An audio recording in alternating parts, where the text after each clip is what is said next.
The small sins of each individual culminate in the great sins of the state. And so when you ask why terrible things happen in the world, the answer is quite simple. The answer is it's because you're not good enough. And it's because you don't tell the truth. And you know it.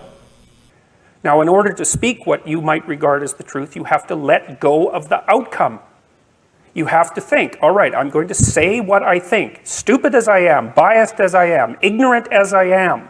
I'm going to state what I think as clearly as I can, and I'm going to live with the consequences no matter what they are. Well, seriously, people have reasons to lie, right? I mean, that aren't trivial.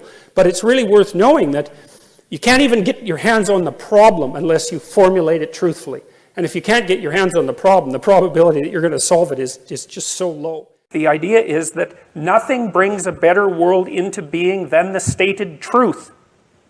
Now, you might have to pay a price for that, but that's fine. You're going to pay a price for every bloody thing you do and everything you don't do. You don't get to choose to not pay a price. You get to choose which poison you're going. It is not safe to speak, and it never will be. But the thing you got to keep in mind is that it's even less safe not to speak.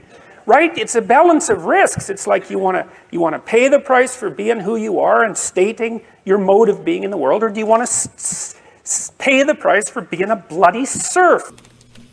And what that means is that with every decision that you make, you decide for yourself and for everyone else whether you're going to tilt the world a little bit more towards hell or a little bit more towards heaven. It's a price you want to pay if you are willing to believe that truth is the cornerstone of society. And in the most real sense, if you're willing to take that leap, then tell the truth and see what happens. And nothing better could possibly happen to you.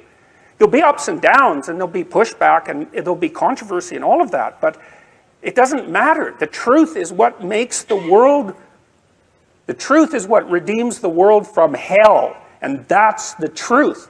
And we saw plenty of hell over the last 100 years, and we haven't learned a bloody thing from it. The worst thing that you can do to someone is to lie to them. You don't lie to people. You don't lie to yourself because it warps you. Lies make you weak, and you can feel it. It's the antithesis of meaning, I would say, because meaning is associated with the truth.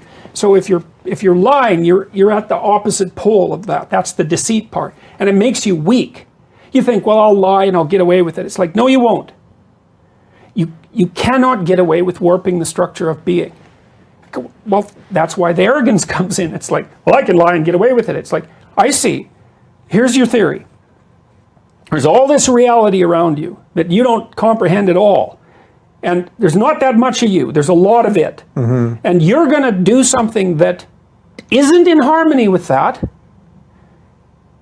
And it's going to work. That's your theory. It's like, could Jewish individuals use their position of power to seek out revenge against places like Europe and Russia that have a history of expelling Jews? Hold it. I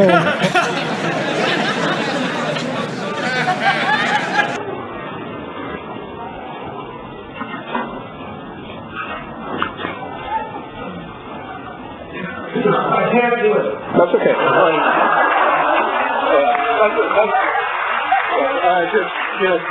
Thank you very much for your work. You really have changed my life. You've changed the life of a lot of people. Thank you so much.